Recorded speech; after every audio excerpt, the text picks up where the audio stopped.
Prepárate porque uno de los volcanes más activos del Océano Pacífico podría estallar en cualquier momento. Los científicos que monitorean el monte submarino axial, una gigantesca fábrica de lava submarina cerca de la costa de Oregón, dicen que podría entrar en erupción en cualquier momento entre hoy y principios de 2026 como máximo. Sí, está bajo el agua, pero no te dejes engañar por la cobertura del océano. Esta bestia es casi 3 veces más alta que el Empire State Building.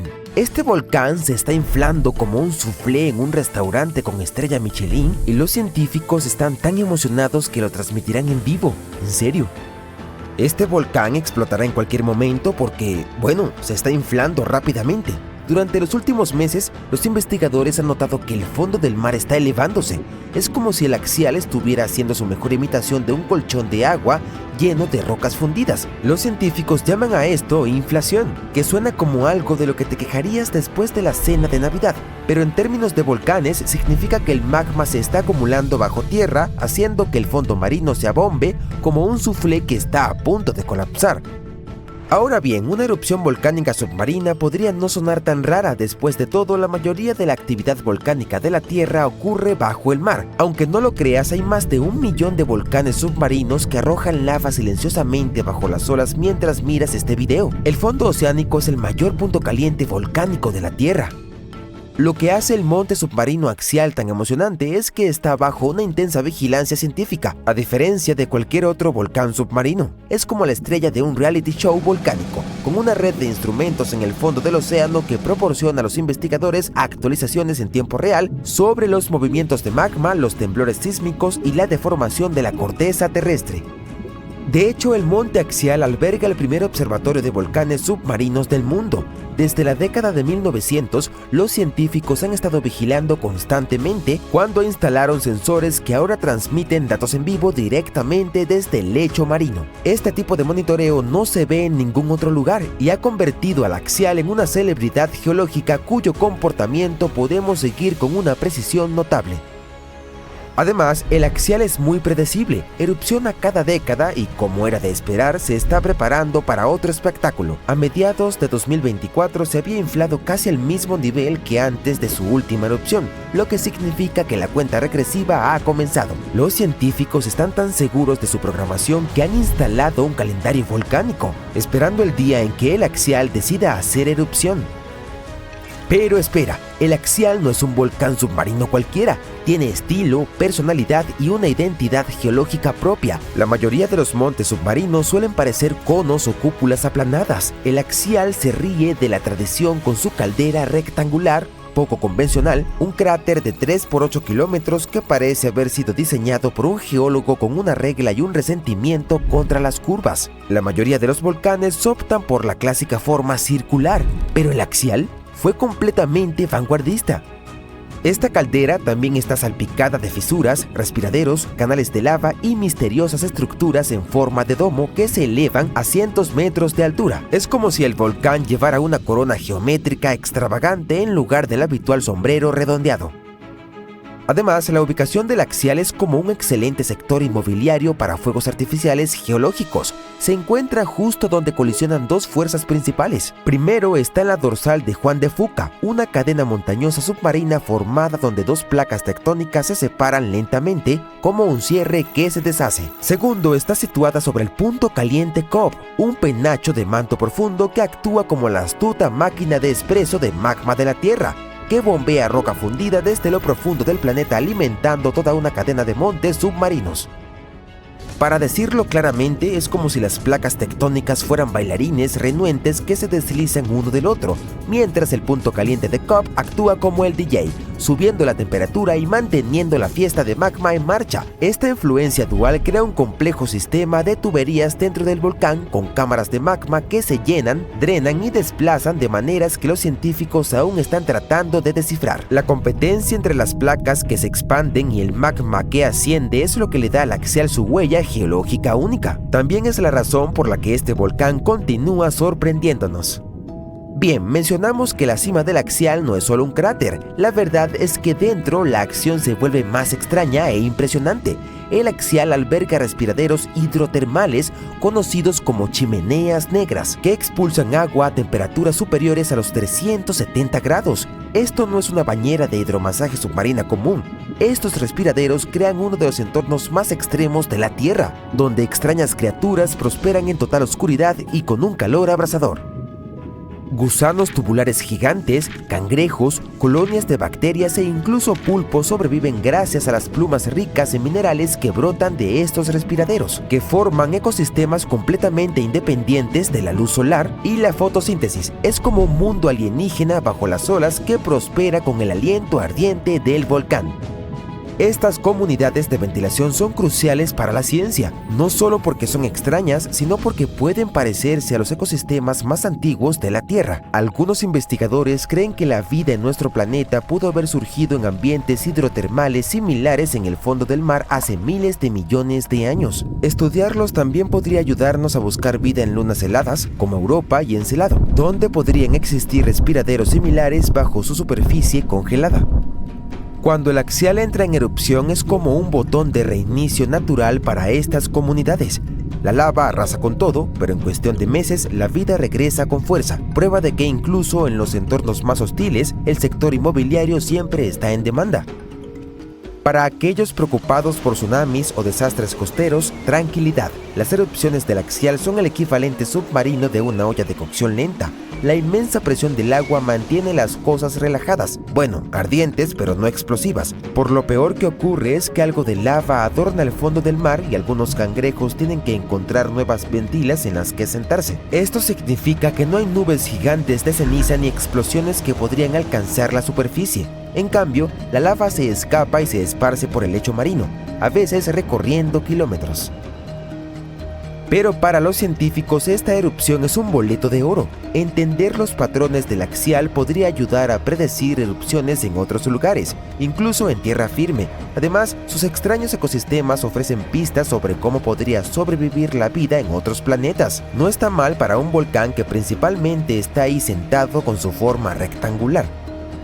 No obstante, la actividad del volcán se puede escuchar en forma de miles de pequeños terremotos cada día.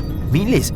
Como si el propio volcán estuviera gimiendo y crujiendo, preparándose para abrirse. De nuevo, no sentiremos nada, pero al menos ayudará a los científicos a rastrear los movimientos del magma y el ciclo eruptivo del volcán. Una de las partes más emocionantes de esta historia es que los científicos se están preparando para transmitir en vivo la próxima erupción del axial por primera vez. Imagina observar en directo un volcán submarino en acción, cubriendo el fondo del océano con lava fresca. Es como tener una vista de primera fila de un espectáculo de fuegos artificiales natural, a miles de metros bajo las olas. La transmisión en vivo será cortesía de la Iniciativa de Observatorios Oceánicos, que mantiene una serie de cables de fibra óptica que conectan directamente los instrumentos del axial a la costa. Este es el Wi-Fi del fondo marino y está a punto de transmitir roca fundida en alta definición. Y hay algo inesperado. Los científicos han notado un patrón curioso en las erupciones del axial. Las tres erupciones más recientes, en 1998, 2011 y 2015, ocurrieron entre enero y abril, los meses en que la Tierra comienza a alejarse del Sol. ¿Por qué? Podría tener algo que ver con la atracción gravitacional de la Luna. La órbita de la Luna hace que las mareas oceánicas suban y bajen, lo que cambia la presión en el lecho marino y podría ayudar a empujar la cámara de magma hasta su punto de ruptura. Supongo que la Luna no es solo una luz romántica en el cielo nocturno, podría ser la gran susurradora volcánica. Una cosa es segura, cuando el axial se despierte, será la erupción submarina mejor documentada de la historia, así que mantén los ojos bien abiertos. Este es un espectáculo natural que no querrás perderte. Y quién sabe, si tenemos suerte hasta podríamos obtener un ASMR de erupción en las profundidades marinas como parte del paquete. Ahora, si me disculpan, estaré actualizando la transmisión en vivo como si fuera una venta de boletos para un concierto de Taylor Swift. La Tierra tiene tres capas principales. Dos partes del núcleo, el núcleo interno, denso y caliente, y el núcleo externo, fundido. Luego viene el manto. Y luego sigue la fina corteza, la superficie que sustenta la vida tal y como la conocemos. Al menos eso es lo que pensábamos, porque ahora los científicos han encontrado una nueva y misteriosa capa situada en las profundidades del núcleo interno sólido. El núcleo interno de la Tierra tiene aproximadamente 2/3 del tamaño de la Luna y está hecho de níquel y hierro sólido. Es muy caliente, La temperatura en el centro de nuestro planeta es la misma que en la superficie del Sol. Y el núcleo exterior puede alcanzar casi 5.500 grados Celsius. Es difícil explorarlo porque no podemos ir allí. Y es como mirar por una ventana muy sucia de 5.150 kilómetros de metal fundido y rocas. Pero podemos confiar en los experimentos de laboratorio con rocas presurizadas y calentadas, en las señales de las ondas sísmicas y en los modelos informáticos. Cuando se produce un terremoto, envía ondas de choque sísmicas. Estas viajan por las capas a una velocidad diferente, dependiendo de la dirección que tomen y del material que atraviesen. En el nuevo estudio, un equipo de científicos recopiló un conjunto de datos de 100.000 terremotos profundos. Algunos de ellos se produjeron a más de 100 kilómetros de profundidad. Cuando se produce un terremoto en un lado de nuestro planeta, los científicos rastrean sus ondas a lo largo de todo el recorrido hasta el otro lado. Las ondas cambian cuando llegan al otro lado, por lo que los científicos intentan comprender los materiales por los que han pasado estas ondas. Gracias a los terremotos, han encontrado una nueva capa en el núcleo de nuestro planeta. Usualmente las ondas de choque viajan a lo largo del ecuador, pero abajo se desvían y van en direcciones diferentes, unos 60 grados hacia un lado. Cuando las ondas atraviesan el núcleo interno yendo de norte a sur, estas viajarán más rápidamente que las ondas que atraviesan el núcleo paralelo al ecuador. Es importante entender al núcleo porque este crea nuestro campo magnético, que a su vez protege al planeta de cosas como los vientos solares, que son partículas cargadas procedentes del Sol. En la década de 1960 descubrimos que la Tierra pulsa cada 26 segundos. Es como un reloj, un latido gigante. El suelo tiembla ligeramente, pero casi no lo sentimos. Los investigadores aún pueden rastrearlo. Algunos de ellos piensan que la plataforma continental surge como un enorme rompimiento de olas bajo los océanos. Por ejemplo, la parte más alta del continente norteamericano cae en una profunda llanura abisal. Una teoría dice que las olas golpean este lugar produciendo pulsos regulares. Es como tener todo tipo de tambores. Los golpeas con las manos y accidentalmente das en ese punto que produce ese pum armónico adecuado para hacer sonar a todo nuestro planeta.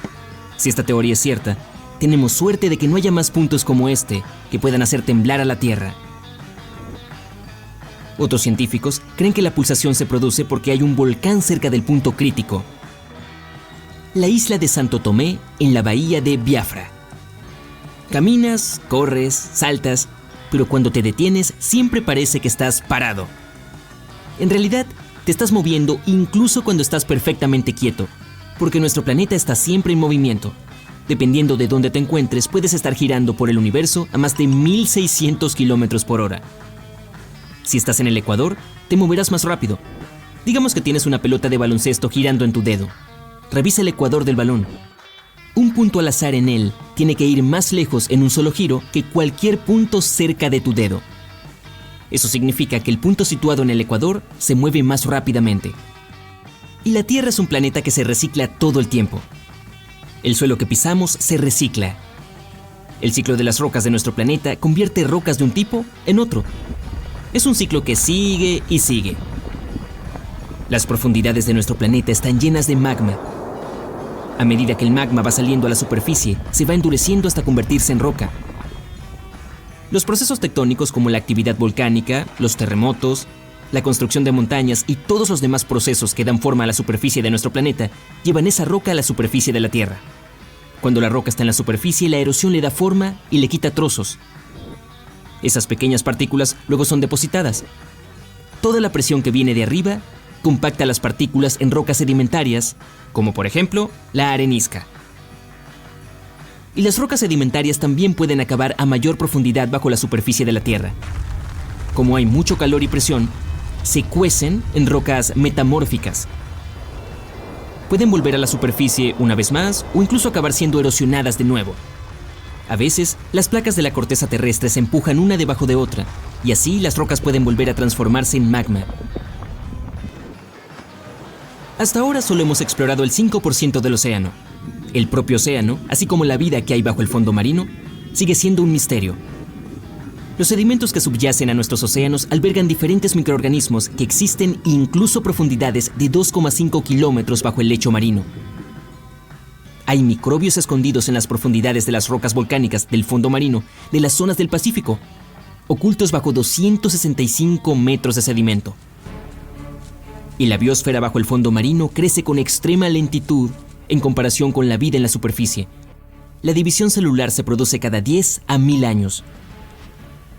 Algo está cambiando en el eje de la Tierra. Los cambios climáticos y el deshielo de los glaciares, sobre todo en regiones como el Himalaya y Alaska, han hecho que el eje se desplace. Nuestro planeta tiene dos tipos de polos. Los primeros son los polos magnéticos sur y norte. Afectan a cosas como la deriva y la navegación. El eje alrededor del cual gira la Tierra es otro tipo de polo. Se desplazó un poco a lo largo del tiempo, pero no sabemos exactamente por qué. Y los investigadores se dieron cuenta de que hay masas de agua en movimiento que empujan el eje de la Tierra hacia el este. Tomemos como ejemplo una cuenca de agua. Si la mueves de un lado al otro, el chapoteo hace que el agua mueva su peso alrededor. Algo similar ocurre a nivel planetario. Por muy grande que sea un terremoto, ningún ser humano podría sentir un terremoto en el lado opuesto de la Tierra, aunque algunas personas aseguran que sí. En el 2013, hubo uno cerca de las Islas Kuriles con una magnitud de 8,5. Llegó a unos 650 kilómetros de profundidad. Fue tan fuerte que los habitantes de Australia dijeron que podían sentir el temblor del suelo. Y el terremoto más fuerte ocurrió en Chile, en 1960, con una magnitud de 9,5. La zona de ruptura se extendió desde 500 kilómetros hasta casi 1000 kilómetros a lo largo de la costa del país. Los terremotos con una magnitud de 10 o superior no pueden ocurrir. La magnitud depende de la longitud de la falla donde se produce. Cuanto más larga sea la falla, mayor será el terremoto. Una falla es una rotura en una parte de la corteza del planeta. Tiene rocas a ambos lados y se mueven unas junto a otras. No hemos encontrado una falla lo suficientemente larga como para generar terremotos con una magnitud de 10 o más. Si ocurriera, esta se extendería alrededor de la mayor parte de nuestro planeta. Un terremoto con una magnitud de 12 requeriría una falla más grande que nuestro planeta. Un lado de nuestro planeta se está enfriando más que el otro. La Tierra tiene un sistema que la mantiene caliente por dentro. Un interior líquido al rojo vivo en las profundidades de la superficie. Gira y al mismo tiempo genera un campo magnético y gravedad. Así, el núcleo de la Tierra mantiene la atmósfera más cerca de la superficie del planeta. Y la Tierra también absorbe el calor del Sol, sobre todo en la superficie. El calor no se extiende por igual en todas las partes de la Tierra. Un lado del planeta, el hemisferio pacífico, pierde calor más rápidamente que otro, el hemisferio africano. Esto ocurre porque la Tierra atrapa más calor que la superficie bajo el océano. El fondo marino es mucho más delgado que la masa terrestre. Además, la temperatura provocada por el calor procedente del interior de la Tierra es cada vez más baja debido a las enormes cantidades de agua fría que hay sobre ella. Las nubes no son solo unos esponjosos y lejanos trozos de algodón, pesan más de 500.000 kilogramos y ayudan a regular la temperatura de nuestro planeta. Si se toman todas las gotas de agua de las nubes y se sacan a la superficie, se podría cubrir al planeta con una capa de líquido tan fina como un cabello humano. No parece mucho, pero esta agua es de vital importancia para el clima. Tendríamos temperaturas más cálidas si no fuera por las nubes. Algunos errores tienen el poder de cambiar el curso de la historia. Una de esas anécdotas tiene que ver con una vieja y aburrida llave que pudo haber salvado al Titanic de su triste final. La llave pertenecía al armario del nido de cuervos que guardaba binoculares, los cuales podrían haber ayudado a los vigías a divisar el iceberg antes. ¡Y hay más! La llave ni siquiera estaba a bordo del barco cuando zarpó. El segundo oficial la llevó consigo cuando fue retirado de la embarcación en el último momento.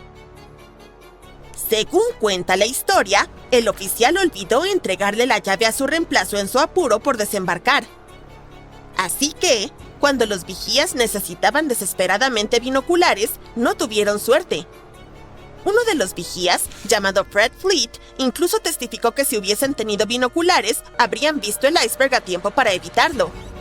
Y cuando se le preguntó cuánto antes, Fleet respondió: lo suficiente como para apartarnos del camino. En 2015, algunos subastadores consiguieron la llave de Blair y la presentaron como uno de los artefactos más importantes del Titanic. Verdaderamente creían que podría haber salvado el barco. Blair conservó la llave como un recuerdo y se la pasó a su hija Nancy. En un momento, estuvo en subasta, con un precio superior a los $80,000. Blair, al parecer, era todo un héroe. Un año después del desastre del Titanic, se le otorgó una medalla al valor por salvar a un tripulante que había caído por la borda mientras estaba a bordo del transatlántico Majestic. Puede que olvidara una llave, pero definitivamente no se olvidó de ser un héroe cuando más importaba. Esta historia es tanto divertida como trágica. Se trata del Mars Climate Orbiter de la NASA, que costó $125 millones. Los ingenieros de la nave espacial no hicieron la conversión de medidas del sistema inglés al métrico antes del lanzamiento y, como resultado, la perdieron. El equipo de navegación del Laboratorio de Propulsión a Chorro utilizó el sistema métrico de milímetros y metros, mientras que Lockheed Martin Astronautics en Denver usó el sistema inglés de pulgadas, pies y libras. Los ingenieros de JPL confundieron las lecturas de aceleración medidas en unidades inglesas de libra-segundo con una medida métrica de fuerza llamada Newton-segundo. Lo peor es que ninguno de los procedimientos de control de calidad del JPL detectó el error en los 9 meses que le tomó a la nave espacial recorrer los 742 millones de kilómetros hasta Marte. Eso es mucho tiempo perdido en la traducción, ¿no crees?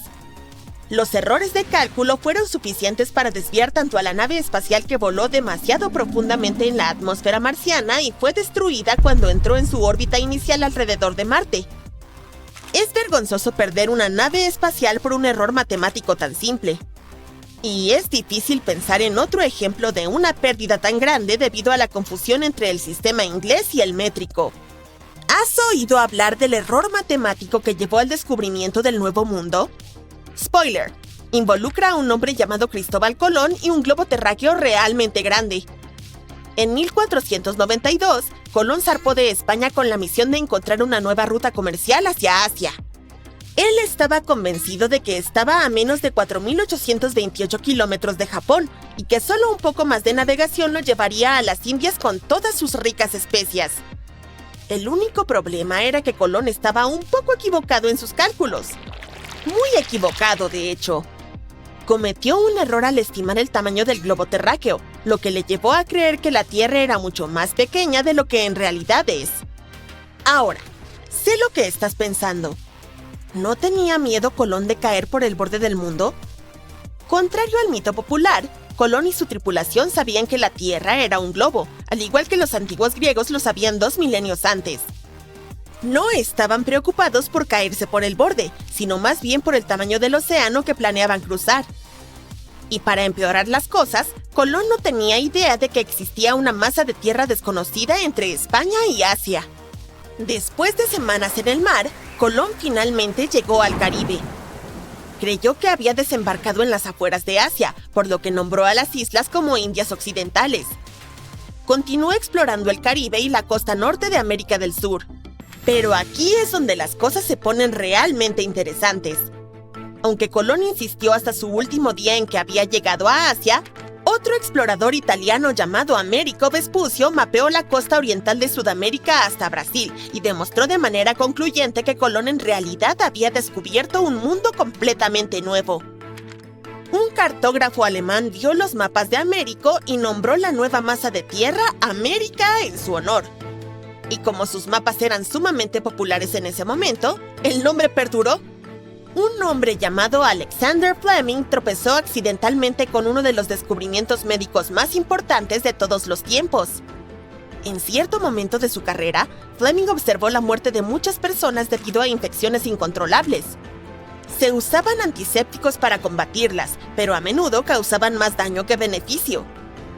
En 1922, mientras él mismo estaba resfriado, transfirió algo de su, secreción nasal a una placa de Petri y la dejó en su escritorio desordenado. Cuando finalmente la examinó semanas después, descubrió que una enzima tenía algunas propiedades antimicrobianas. No fue hasta 1928 cuando Fleming dejó un plato de Petri destapado junto a una ventana abierta que se topó con el descubrimiento que cambiaría el mundo. El plato se contaminó con esporas de hongos. Y cuando las examinó al microscopio, Fleming descubrió que las bacterias cercanas al hongo estaban muriendo. Logró aislar el hongo y descubrió que era efectivo contra numerosas cosas que causaban enfermedades. Y así fue como se descubrió la penicilina.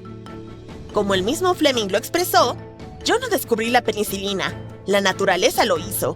Yo solo la encontré por accidente. ¡Vaya golpe de suerte! En los primeros años de la década de 1520, la costa este de los Estados Unidos de América era un gran misterio esperando ser resuelto. Los españoles encontraron Florida y los ingleses y portugueses descubrieron Terranova, pero el área intermedia era como un espacio en blanco en el mapa. Francia decidió tomar medidas y envió una expedición para explorar la zona. Eligieron a un hombre llamado Giovanni da Verrazzano para liderar el viaje. Para esta expedición, contó con 4 barcos. Desafortunadamente, 2 de ellos naufragaron, y un tercero regresó a casa tras realizar otros negocios en la costa española. Solo la nave insignia, la Dauphin, cruzó el Atlántico con Verrazzano y su tripulación de 50 hombres. Verrazzano zarpó de Madeira y desembarcó en Cabo del Miedo. Desde allí, navegó hacia el sur, pero se asustó un poco de encontrarse con los españoles, así que regresó a algún lugar al norte de Charleston. Ancló no muy lejos de su punto de desembarco original, pero a diferencia de otros exploradores, prefirió fondear bien mar adentro. Sin embargo, envió un bote a la costa y conoció a los nativos. Fueron descritos como que usaban solo unas pieles de animales para cubrir sus cuerpos y guirnaldas de plumas de aves. Al navegar a lo largo de la costa, llegó a los Outer Banks de Carolina del Norte. Creyó que las aguas que había descubierto eran las del Pacífico.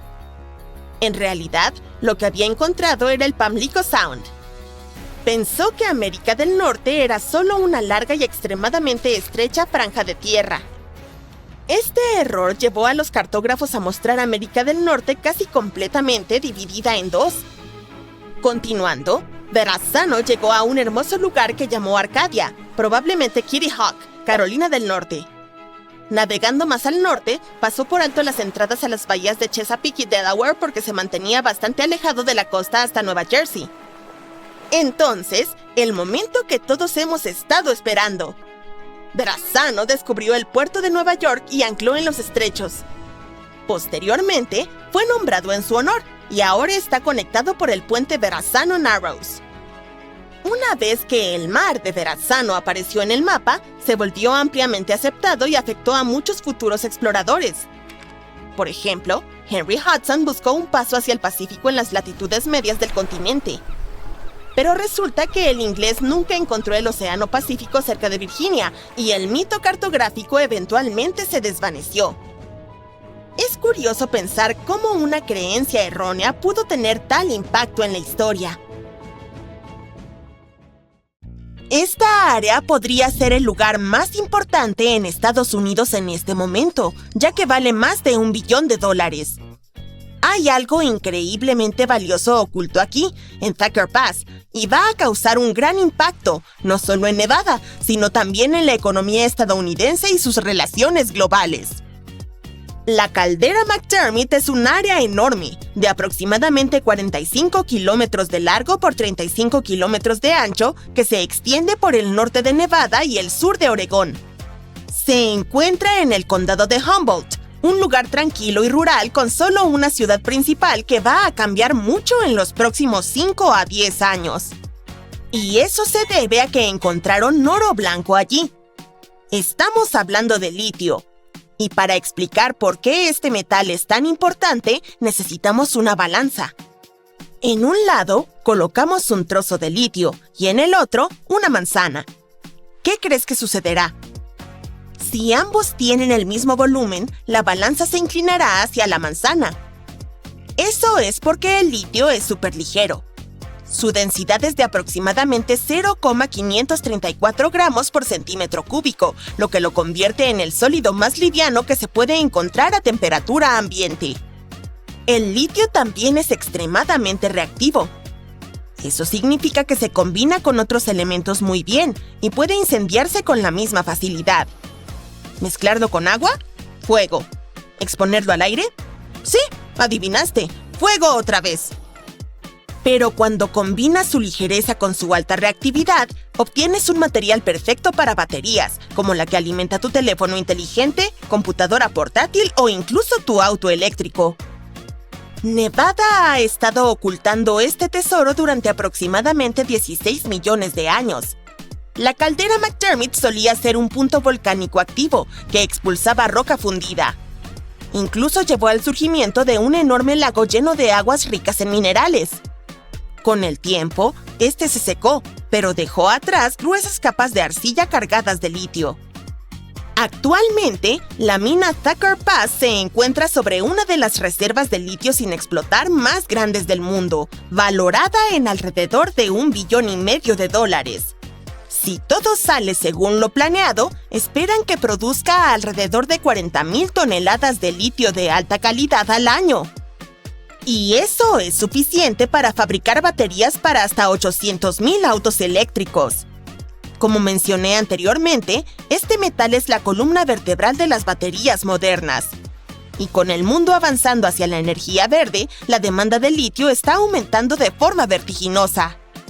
Desde 2020, su precio ha aumentado más de 10 veces, lo que lo ha convertido en el metal para baterías más caro del mundo. Eso significa que es mucho más costoso que el magnesio, níquel, cobalto y otros materiales utilizados en baterías recargables. En este momento, estamos usando alrededor de 1,16 millones de toneladas de litio al año y aproximadamente el 85% se destina a la fabricación de baterías, en especial para automóviles.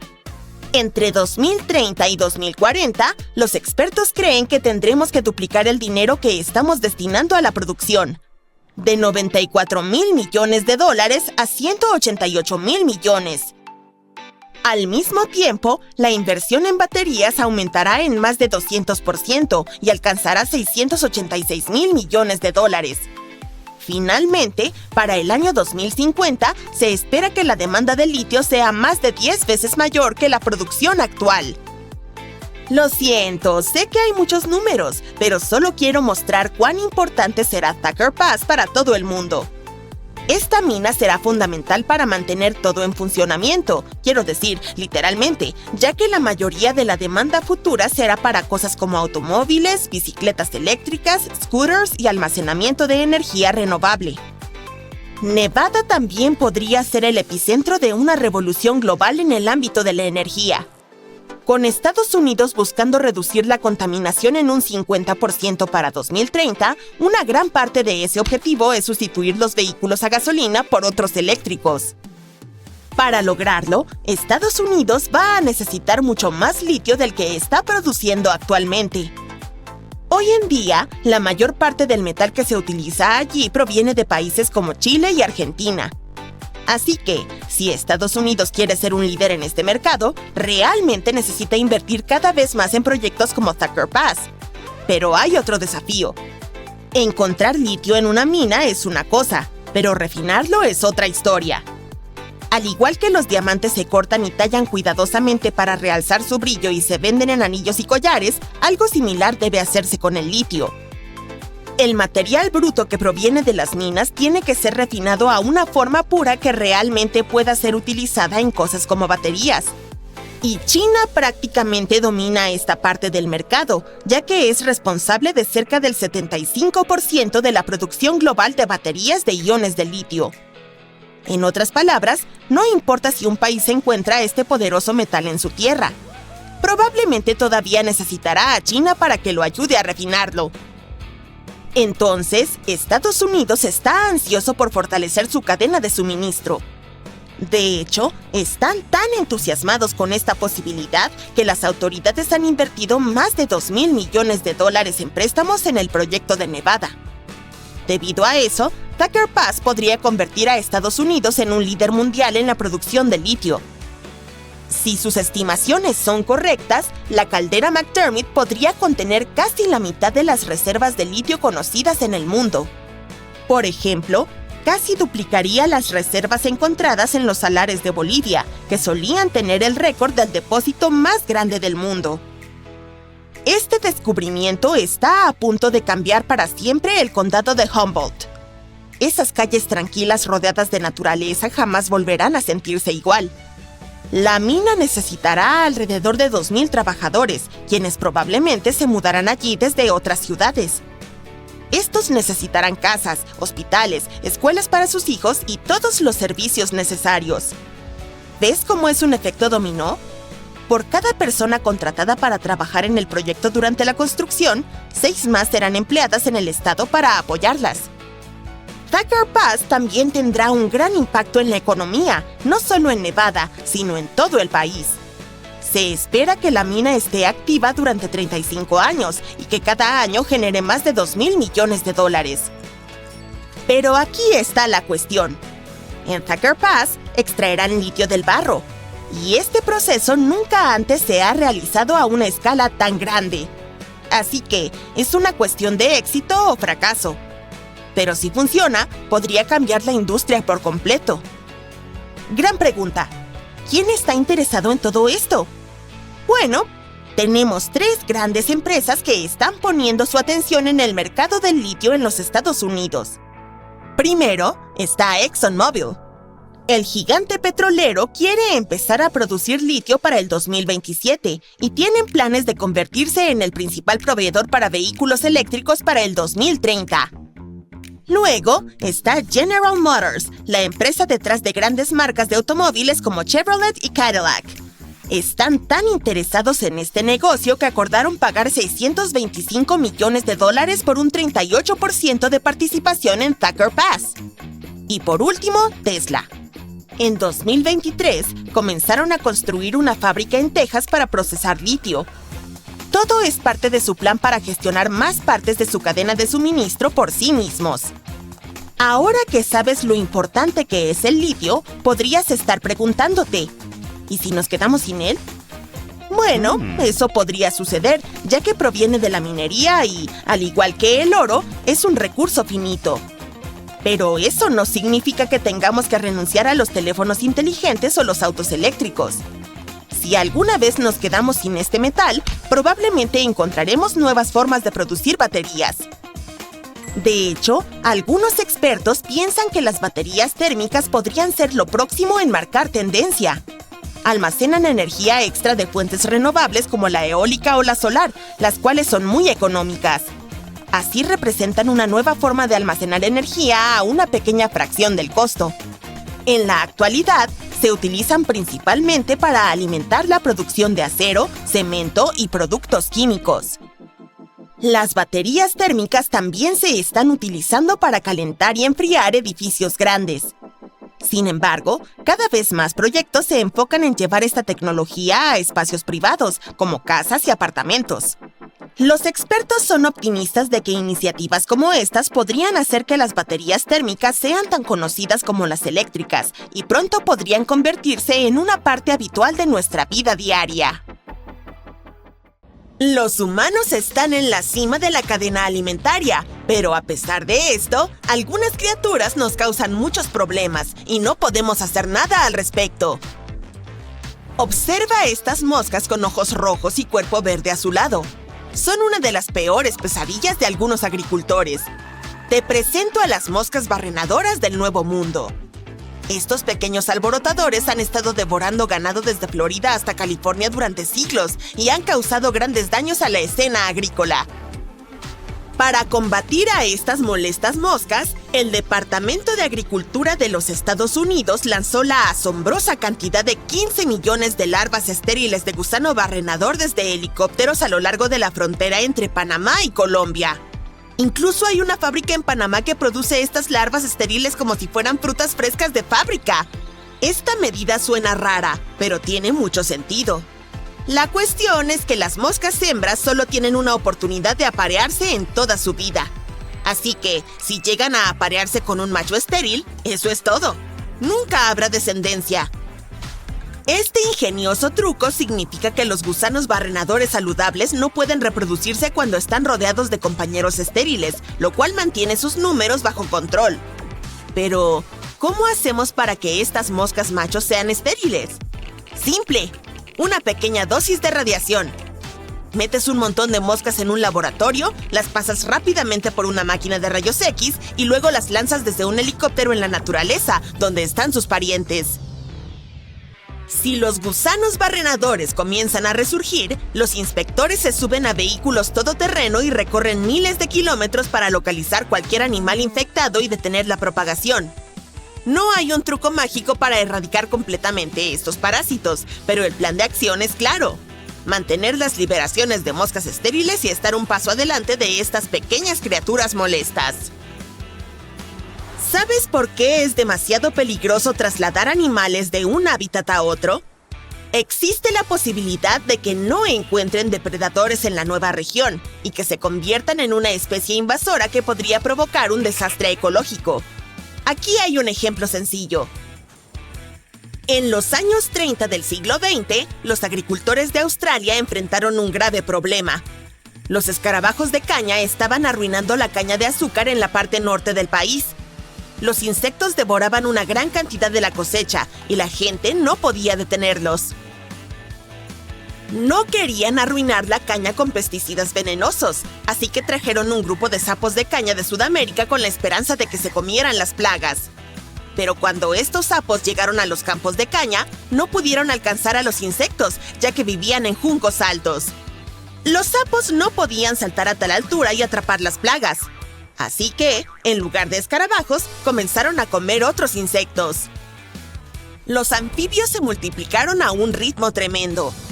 La hembra del sapo de caña puede poner alrededor de 30,000 huevos a la vez. Después de 3 días, unos pequeños renacuajos eclosionan de los huevos. Nadan en el agua durante 20 semanas y luego se convierten en sapos adultos que viven de 5 a 10 años.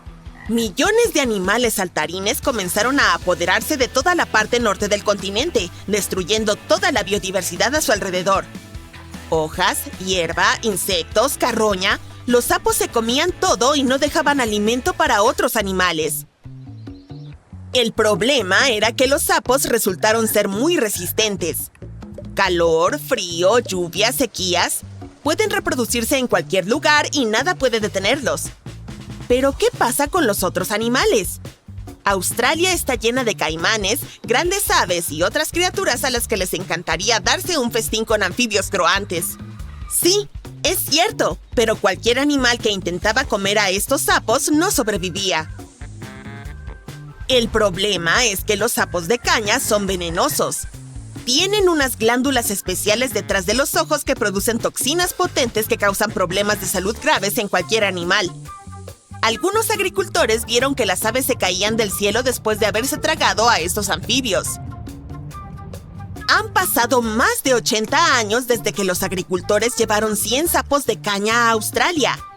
Ahora hay aproximadamente 1.500 millones.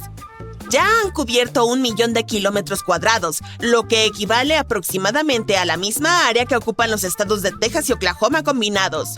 Y hasta ahora, los científicos y biólogos no han ideado una forma efectiva de lidiar con ellos. Los residentes intentaron capturarlos, pero fue inútil. Incluso aunque atraparas 98 sapos de 100 junto a un pequeño estanque, los 2 sapos restantes pueden producir 30,000 huevos por noche. La naturaleza podría ser capaz de restaurar el equilibrio cuando aparezcan en Australia algunos animales con inmunidad a las toxinas del sapo, pero en este momento, los sapos de caña son imparables. ¿Cómo podemos detener la población descontrolada de mosquitos que son peligrosos para los humanos? La respuesta correcta es crear 735 millones de mosquitos genéticamente modificados y mezclar estos 2 grupos. En todo el mundo, muchas especies de mosquitos portan infecciones que causan grandes problemas de salud a los humanos. Casi a nadie le gustan los mosquitos. Estos insectos zumbadores nos impiden dormir y sus picaduras son muy irritantes. Muchas personas probablemente estarían contentas si estas criaturas desaparecieran de la faz de la Tierra. Y los científicos podrían haber encontrado una forma de hacer que este deseo se haga realidad. Solo las hembras de los mosquitos nos pican, porque necesitan alimento para producir huevos. Por ello, los científicos liberaron mosquitos macho modificados genéticamente con una proteína especial en su cuerpo. Después de que dos mosquitos entran en contacto, esta proteína se transmite del macho a la hembra y luego evita que produzca descendencia. Todo esto ocurre antes de la edad en que las hembras comienzan a picar.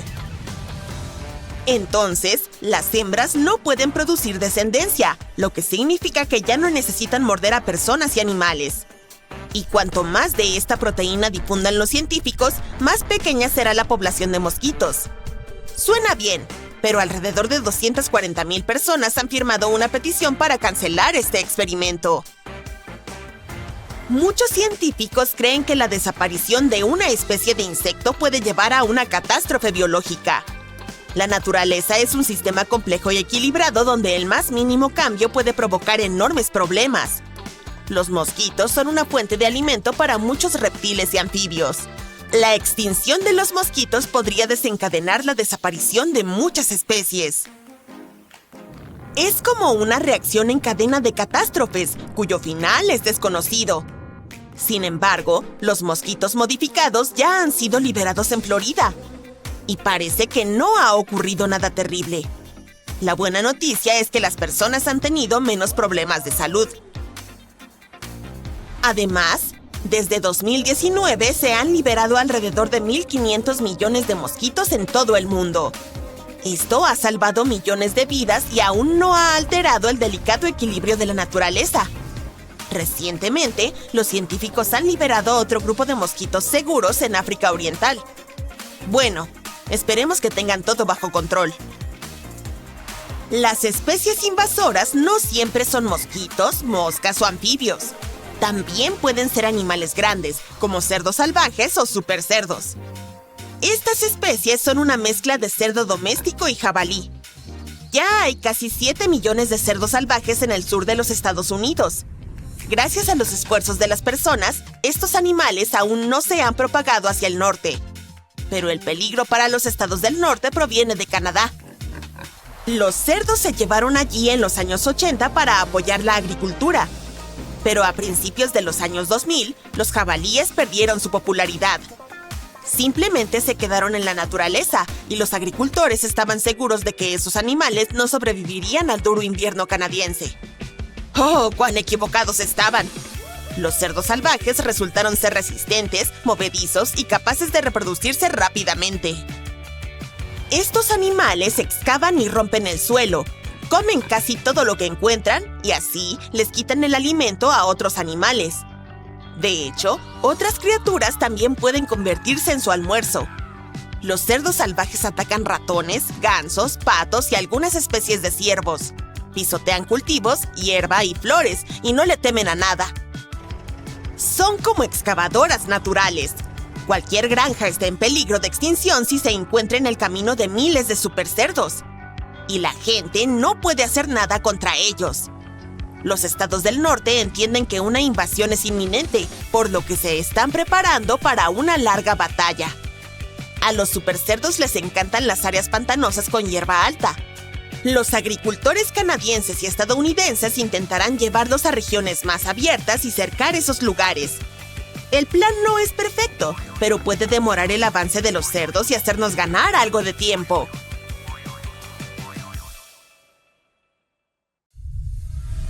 Desde el año 2000, el mundo ha sido golpeado por más de 1.700 terremotos con una magnitud superior a 5. Muchos ocurrieron alrededor del Anillo de Fuego, ubicado cerca del Océano Pacífico. En América del Norte, la mayor amenaza es la falla de San Andrés, que puede provocar un terremoto de una magnitud mayor que cualquier otro y se ha ganado el escalofriante apodo de El Grande. La posible destrucción de California es un panorama aterrador que podría tener consecuencias inimaginables, pero El Grande es solo el comienzo de lo que está por venir.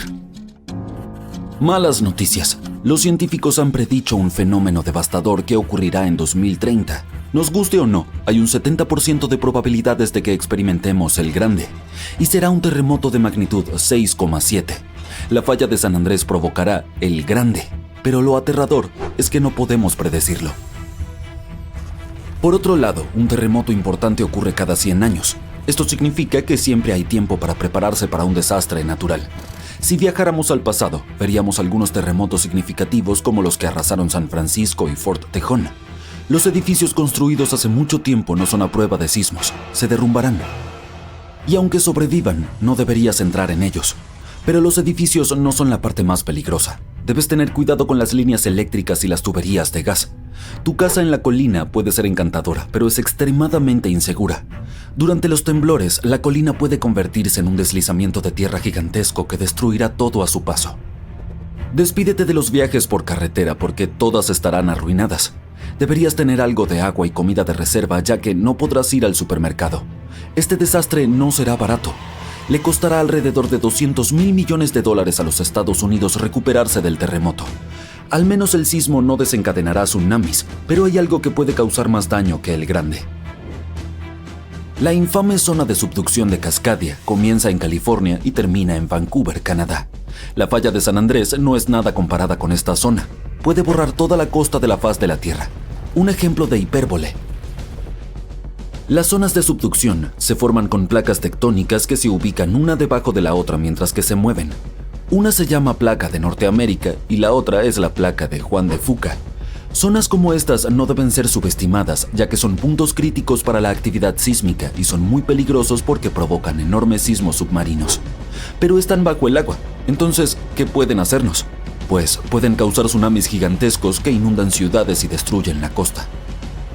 En este momento la zona más activa es el Anillo de Fuego.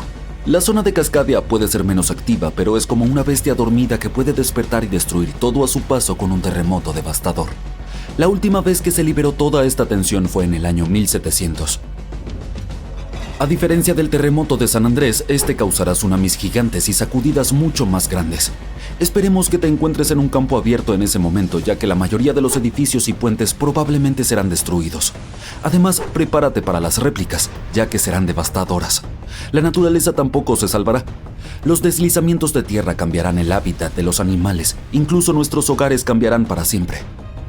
Por suerte, hay una luz al final del túnel y los científicos están haciendo todo lo posible para garantizar nuestra seguridad. Se han implementado nuevas normas. Cada nuevo edificio debe ser capaz de resistir grandes impactos. Están desarrollando modernos sistemas de alerta y cada nueva infraestructura debe cumplir con estrictas pautas antisísmicas. Las placas de Juan de Fuca y la de Norteamérica están unidas, pero no permanecerán así para siempre. Cuando se deslicen, prepárate para un gran temblor. Cuanto más cerca estés del epicentro, mayor será el daño que experimentarás. Pero incluso si tienes la suerte de estar lejos, podrás sentir la tierra temblar por algún tiempo. Si comparamos la zona de subducción de Cascadia con la falla de San Andrés, veremos cuánto más peligrosa es la zona de Cascadia. En 1994 hubo un enorme terremoto de magnitud 6,7 en el área de Northridge, cerca de la falla de San Andrés. Lamentablemente, muchas personas no sobrevivieron y algunas resultaron heridas. En ese entonces, los edificios no eran a prueba de terremotos y muchos sufrieron daños. La zona de subducción de Cascadia puede causar un terremoto de magnitud 9. Un sismo de magnitud 6 tiene la potencia de alrededor de 20 millones de kilogramos de dinamita, pero uno de magnitud 9 tiene la potencia de 20 billones de kilogramos. El terremoto más fuerte jamás registrado ocurrió en Chile. Su magnitud fue de 9,5 y destruyó casi todo. Supongamos que has sobrevivido al terremoto, pero la lucha está lejos de terminar. Poco después, un tsunami poderoso golpeará con olas que podrían alcanzar hasta 30 metros en algunas zonas. Eso es muy distinto al terremoto en Sudamérica, que no puede producir olas significativas. Dile adiós a tu hermoso jardín, ya que el agua salada destruirá árboles y plantas y alterará el entorno por un cierto periodo de tiempo. Lo único positivo será que no necesitarás decoraciones de Halloween, porque todos esos árboles secos parecerán un bosque fantasma. La combinación de olas, terremotos y el gran tamaño de la zona hará que este desastre natural sea mucho más peligroso que cualquiera causado por la falla de San Andrés o el Grande. Un terremoto similar a este ocurrió hace unos 300 años. Muchos más se han registrado en los últimos 3.500 años, lo que demuestra que ocurren cada 400 a 600 años. Así que técnicamente tenemos entre 100 y 300 años antes de que ocurra el próximo. Todavía no tenemos idea de cómo funciona exactamente la zona de subducción de Cascadia, ya que la descubrimos en 1970. Esta zona es sumamente aterradora porque puede causar grandes terremotos.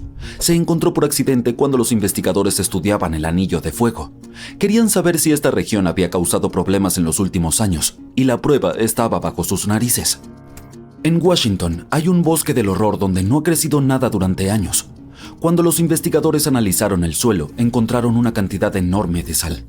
Juntando las piezas, concluyeron que un tsunami enorme había sido la razón. Los expertos aún no sabían cuándo fue destruido el bosque. Sin embargo, afortunadamente, Japón mantenía registro de un terremoto gigantesco que tuvo un efecto similar. Fue el que ocurrió en el año 1700. Existe una posibilidad de 1 en 3 de que el próximo ocurra en 2050. Debes saber cómo sobrevivir a los terremotos canadienses y salir ileso, así que escucha con atención. Aquellos que viven en esta zona tienen casi nula experiencia con terremotos así. Sobrevivir al temblor es fácil, pero lo verdaderamente peligroso es el tsunami que viene después. Luego del temblor, busca el terreno más alto y dirígete hacia allí.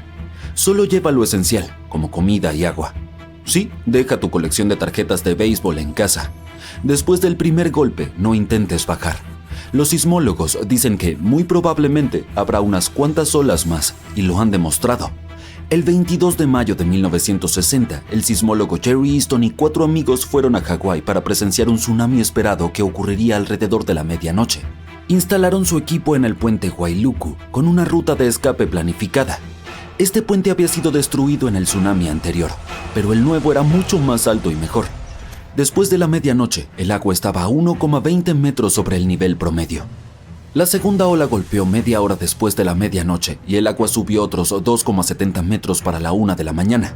Luego, el agua comenzó a descender y bajó 2,10 metros. Pero el horror estaba lejos de terminar. Después, vieron una ola que medía alrededor de 6 metros de altura.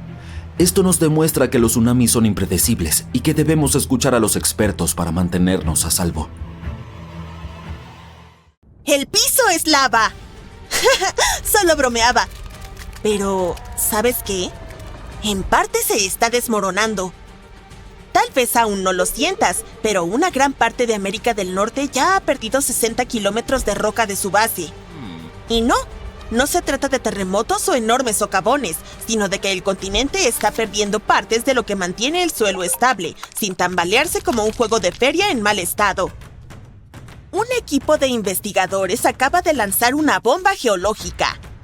Una parte del suelo de América del Norte está adelgazando como un goteo de helado muy lento y triste. ¿Cómo lo saben? Básicamente, le hicieron una resonancia magnética de cuerpo completo de alta tecnología a la Tierra y crearon mapas en 3D que muestran cómo las rocas, una vez consideradas indestructibles, ahora se están derritiendo en las entrañas del planeta, como una pizza de queso al revés dentro de un horno. Pero para entender realmente este lío, primero tienes que conocer a mis viejos amigos, los cratones. Los cratones son como las raíces de los continentes. Son gruesos, resistentes y antiguos. Tienen miles de millones de años de antigüedad. Estos muchachos sobrevivieron a impactos de meteoritos, supervolcanes e incluso al movimiento tectónico de las placas. Si las placas se enzarzan en peleas, por ejemplo, podríamos ver montañas formándose. Si se divorciaran, alejándose una de la otra, entonces nacería un océano nuevo. Estos procesos dejan cicatrices en la superficie de la Tierra, pero los cratones parecían permanecer siempre inalterados, como las cucarachas de la geología. Y dado que un cratón puede recibir un golpe y no sentir nada, los científicos siempre asumieron que estas estructuras eran casi indestructibles. Pero luego, un grupo de investigadores puso a prueba sus sofisticadas máquinas y se dieron cuenta de que los cratones se estaban desmoronando. ¿Cómo? Aquí está la placa Farallón, una placa tectónica realmente antigua que comenzó a deslizarse bajo la placa principal de América del Norte hace más de 100 millones de años. Este es un proceso bastante normal, en realidad. Se llama subducción y es la forma en que la Tierra recicla rocas y evita sobrecalentarse. Este fenómeno de subducción ha estado sucediendo durante tanto tiempo que, hasta ahora, la placa Farallón está casi a 640 kilómetros del cratón, reposando bastante tranquila en el manto inferior, curiosamente cerca del núcleo externo de nuestro planeta. Pero la placa Farallón ha estado causando problemas como ese compañero de piso que se fue pero dejó cosas raras en el refrigerador. Verás, al hundirse tira de la base de América del Norte, estirándola y provocando que otras piezas se desprendan y caigan en el manto profundo. Y por si eso no fuera suficiente drama, el hundimiento de Farallón también ha filtrado agua y dióxido de carbono a las rocas circundantes, haciendo que el cratón sea aún más blando y fácil de desmoronarse. Gracias, Farallón. Muy amable de tu parte. Al estudiar cientos de terremotos a través de miles de estaciones de monitoreo, los científicos han confirmado la historia. Grandes bloques de material continental están descendiendo y adelgazando el cratón hasta en 60 kilómetros. Suena dramático, ¿verdad? Pero no te preocupes, esto está ocurriendo a un ritmo muy lento. Pasarán millones de años antes de que suceda algo notable. Tus nietos del futuro lejano podrían seguir pisando terreno sólido. Pero no te pongas demasiado cómodo. Esto puede no ser un problema urgente, pero hay otro tipo de hundimiento que está sucediendo más rápido de lo que puedes decir ¡ayuda! Aquí está el asunto. Para el año 2050, al menos 32 ciudades importantes de los Estados Unidos, incluyendo Nueva York, Baltimore y Charleston, podrían estar parcialmente bajo el agua. ¿Y adivina qué? En su mayoría, esto es culpa nuestra. Los científicos han notado que, desde 2007, algunas ciudades se han ido hundiendo en el suelo entre 1 y 2 milímetros cada año. Charleston, en Carolina del Sur, ocupa el primer lugar de la peor manera posible, hundiéndose 4 milímetros anualmente. Claro, estos números suenan diminutos y algo ridículos. Pero Charleston está apenas a 3 metros sobre el nivel del mar y un pequeño hundimiento tiene un gran impacto cuando el océano te está respirando en la nuca. En días de inundaciones realmente malas, la gente tiene que abandonar sus autos y nadar a casa. Todo este fenómeno se llama subsidencia de la Tierra. Y cuando mezclas el hundimiento del terremoto con el aumento del nivel del mar, obtienes un cóctel desastroso de calles inundadas, tierras de cultivo salinas, bosques fantasmas y muchos propietarios muy irritados. Y no se detiene solo en las viviendas. Infraestructuras como puentes, caminos, aeropuertos y plantas de energía, todas cosas de las que dependemos diariamente, también están en riesgo de sufrir graves daños. Las redes eléctricas inundadas y las autopistas hundidas podrían causar miles de millones más en pérdidas económicas y crear peligros importantes para la seguridad. Bien, seamos justos. No todo es culpa de la humanidad. Algunos de estos problemas se remontan hasta la era del hielo. Hace unos 12.000 años, enormes capas de hielo cubrían el norte de Estados Unidos. Eran pesadas, realmente pesadas. El peso hundió la tierra, y cuando el hielo se derritió, el suelo no saltó de nuevo como un trampolín. En cambio, empezó a jugar un extraño juego de sube y baja geológico. Los lugares que habían sido comprimidos comenzaron a elevarse, y los que no fueron comprimidos se hundieron. Todo este proceso, llamado ajuste isostático glaciar, intenta decir eso 3 veces rápido, aún está ocurriendo hoy en día. Pero, por supuesto, los humanos encontraron una manera de empeorarlo. La extracción de aguas subterráneas es un problema. Imagina que es como sacar el relleno de un colchón. Después de un tiempo, todo se hunde. En lugares como el Valle Central de California, la tierra está descendiendo hasta 20 centímetros al año porque seguimos bombeando agua durante las sequías. En ciudades como Nueva York, el problema no es solo el agua. Los propios rascacielos lo están empeorando. Sí, resulta que si apilas millones de toneladas de concreto y acero sobre terreno blando, tiende a aplanarse. Y en caso de que te lo preguntes, la masa total de los edificios de Nueva York es de alrededor de 762.000 millones de kilogramos. Aproximadamente lo mismo que 3,5 millones de estatuas de la libertad apiladas. Con tanto peso concentrado en un área relativamente pequeña, los suelos subyacentes no tienen otra opción que comprimirse con el tiempo. Y si pensabas que no podía ser más complicado, te equivocas. Hemos estado construyendo represas que impiden que los ríos lleven sedimentos frescos a las áreas costeras. Ese sedimento es algo así como la manera que tiene la madre naturaleza de esponjar de nuevo el suelo. Sin él, las tierras costeras se están compactando como una esponja vieja. Además, cuando se drenan los humedales para la agricultura o la construcción, el suelo pantanoso se seca y colapsa. Honestamente, es como si el suelo no pudiera tomarse un respiro. Los científicos también notaron que las áreas que solían ser exuberantes humedales ahora están entre los lugares que se hunden más rápido en el país, especialmente a lo largo de la costa del Golfo. Luisiana, por ejemplo, ha perdido una cancha de fútbol de tierra debido a esta combinación de subsidencia y aumento del nivel del mar.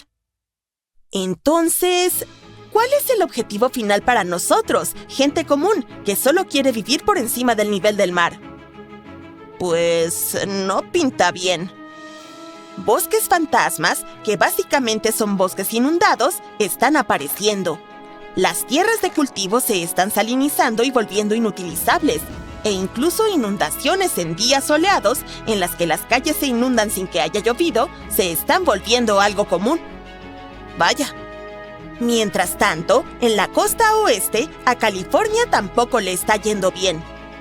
San Francisco y Los Ángeles se están hundiendo, lo que significa que el aumento del nivel del mar podría afectarlos el doble de fuerte y el doble de rápido. En algunos lugares, como la península de Palos Verdes, el terreno se ha estado hundiendo tan rápido que las personas de allí bien podrían vivir como topos. Entonces, ¿Estados Unidos se está convirtiendo en la próxima Atlántida? Probablemente no la semana que viene. Pero sin acciones serias, como reducir la extracción de agua subterránea y planificar ciudades más inteligentes, al menos 500,000 personas están en grave peligro y los daños a la vivienda podrían ascender a 110,000 millones para el 2050. Al final, aunque América del Norte no esté a punto de hundirse como un suflé mal hecho, definitivamente está mostrando algunas grietas en la corteza. Así que quizás deberíamos reducir la extracción de agua subterránea, replantarnos cómo y dónde construimos e invertir un poco más en mantenernos secos. Después de todo, si algún día el suelo realmente se convierte en lava, desearíamos al menos haber arreglado las filtraciones primero. Resulta que no puedes conducir entre Sudamérica, Centroamérica y Norteamérica. Y hay una razón sencilla para eso. No hay carreteras que conecten los tres continentes, ni siquiera una rudimentaria. Técnicamente, podrías intentar cruzar a pie, pero déjame decirte que eso sería un gran error. La región que conecta Sudamérica y Centroamérica es llamada el Tapón del Darién. Se extiende a lo largo de la provincia del Darién en el sur de Panamá y la parte norte de Colombia. La única ruta terrestre es un recorrido de selva de 95 kilómetros. Cruzarlo puede llevar de 3 a 10 días. Depende de las condiciones meteorológicas, de cuánto estés cargando y, sinceramente, de la pura suerte. El azar juega un papel importante aquí porque esto no es un simple paseo relajante por la naturaleza. Es un entorno hostil y extremo, conocido por estar completamente aislado y por ser uno de los lugares más peligrosos de la Tierra.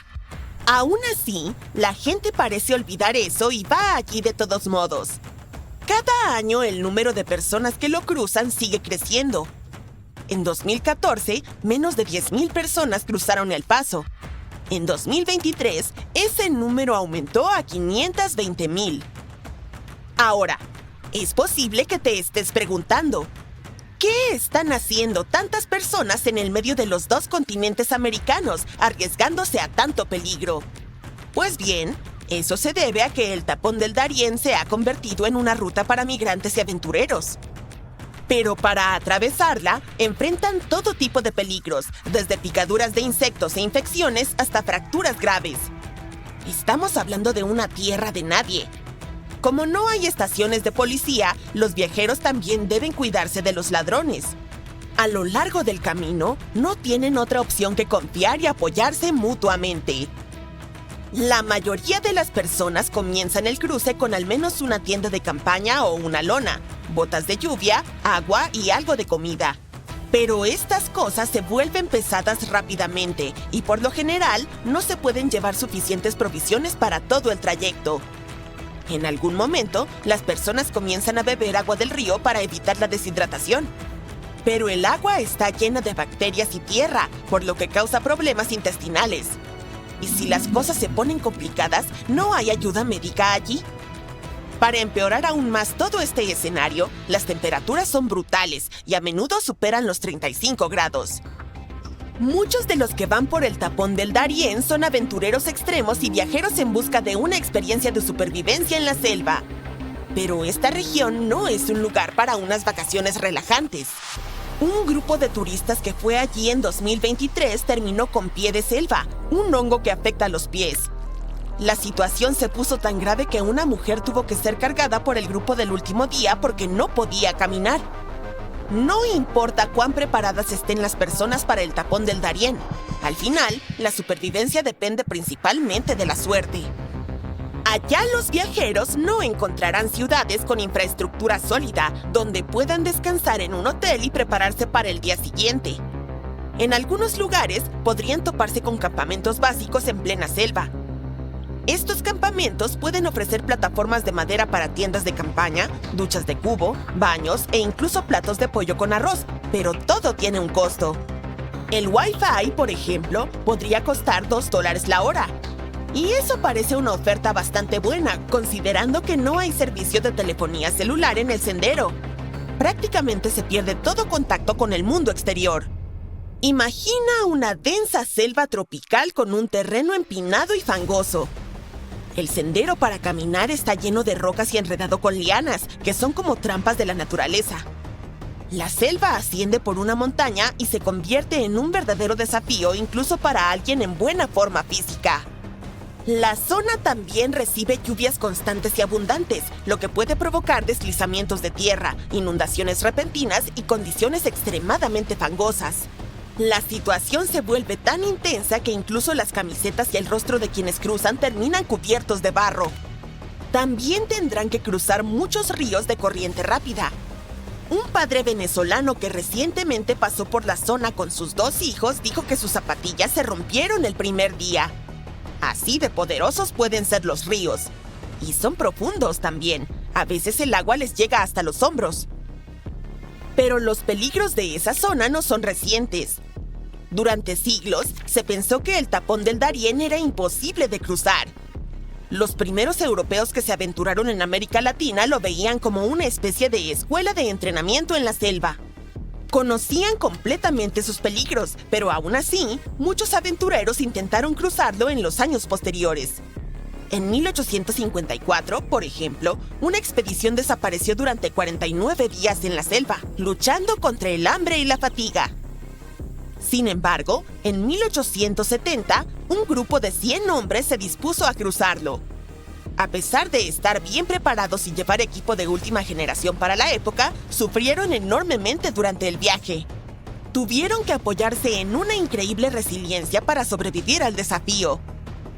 A lo largo de los años, las personas que se aventuraron en este lugar a menudo terminaban falleciendo debido al hambre, la sed o incluso ahogándose en los ríos. También enfrentaban el riesgo de ser atacados por animales peligrosos como jaguares, pecaríes labios blancos y la víbora de boca de lanza, una serpiente rápida e irritable que es de las más venenosas que existen. La zona también está infestada de mosquitos, que pueden propagar graves problemas de salud. Apoyarse en árboles para descansar también puede ser arriesgado. Esta selva está llena de palmeras chunga, que están cubiertas de largas espinas negras de hasta 20 centímetros de largo. Desafortunadamente para nosotros, estas espinas están cubiertas de todo tipo de bacterias. Solo con rozar una chunga podrías acabar con heridas infectadas. Y otro peligro es perderse en el denso bosque y nunca encontrar el camino de regreso a salvo. Sin embargo, hoy en día, este riesgo es mucho menor. Algunas personas han mencionado marcadores codificados por colores que ayudan a guiar a los viajeros y a evitar que se desvíen. Si ven una tela azul o verde atada a los árboles, significa sigue caminando. Pero si avistan una tela roja, es una señal de que van en la dirección incorrecta y deben darse la vuelta rápidamente. Dado que hay tantos peligros, ¿no sería mejor construir una carretera a través del tapón del Darién? Aunque podría parecer una buena idea, construir una carretera que conecte Panamá y Colombia no es tan sencillo. El tapón del Darién tiene un clima húmedo, un terreno difícil y lluvias constantes, lo que significa que cualquier intento de construir una carretera funcional sería sumamente desafiante y extremadamente costoso. Aún así, ha habido intentos anteriores de llenar esa brecha. Verás, hay un enorme sistema de caminos llamado Carretera Panamericana, que se extiende desde Alaska hasta el extremo sur de Argentina. Hoy en día, esta carretera se encuentra con un obstáculo justo en el tapón del Darién. Pero no debía ser así, ya que la idea original era que la carretera pasara por allí. Los líderes de los países latinoamericanos intentaron llevar a cabo este plan en los 70 y luego nuevamente en los 90. Sin embargo, mucha gente se opuso porque querían proteger a las comunidades locales y la selva tropical. Dado que el tapón del Darién está mayormente sin tocar por los humanos, es uno de los lugares con mayor biodiversidad del planeta. Se cree que 1 de cada 5 especies son endémicas de la región, lo que significa que solo existen en esa área específica, como el tusa del Darién y la zarigüeya ratón esbelta y plomiza. Una carretera habría dañado el ecosistema en la zona, así que los planes fueron descartados. Finalmente, se creó una alternativa para viajar por mar. Al menos 2 compañías comenzaron un servicio de ferry que conectaba a los 2 países. Sin embargo, el negocio no fue rentable y terminaron cerrando. No hace mucho, Panamá decidió cerrar la ruta del tapón del Darién. Ahora tiene cercas de alambre de púas. Puede ser solo cuestión de tiempo antes de que se creen otras rutas, pero si eres un aventurero del norte que busca visitar Sudamérica, probablemente sea mejor no esperar tanto. Viajar en avión a Colombia siempre será una opción mucho más segura. Te frotas los ojos mientras intentas comprender lo que estás viendo. Unos agujeros circulares y perfectos en el fondo del mar, cerca de la costa Big Sur en California. No sabes qué pudo haber pasado y eso que eres una bióloga marina con años de experiencia. Repasas algunos de los viejos registros y descubres que estos agujeros han estado ahí al menos desde los 90. En 1999, un sonar instalado en un barco realizó un escaneo y halló 5.200 de estos grandes agujeros a lo largo de 1.300 kilómetros cuadrados en el fondo del mar. Parecen cráteres lunares subacuáticos. Contactas a tu equipo y preparan al robot para que baje, explore la zona y traiga algunas muestras. Tú y todos los demás conducen hacia la costa y suben a un bote. Desde ahí controlas el robot con tu joystick. Tu compañero mete el robot al agua y ven cómo se hunde. Todo parece normal cerca de la superficie, pero en cuanto el robot desciende, los agujeros comienzan a aparecer. Varios botes pasan junto a ustedes, lo que te hace perder el equilibrio y la concentración. El robot enciende su linterna para que puedas ver mejor, pero a medida que sigue descendiendo, la resolución se vuelve menos limpia. Ya casi llega al fondo. Los agujeros son lisos y tienen formas circulares casi perfectas. Algunos de los agujeros que eran visibles en la lectura del sonar miden más de 9 metros de ancho y 4,5 metros de profundidad. Les muestras las imágenes al resto de tus compañeros y los dejas boquiabiertos.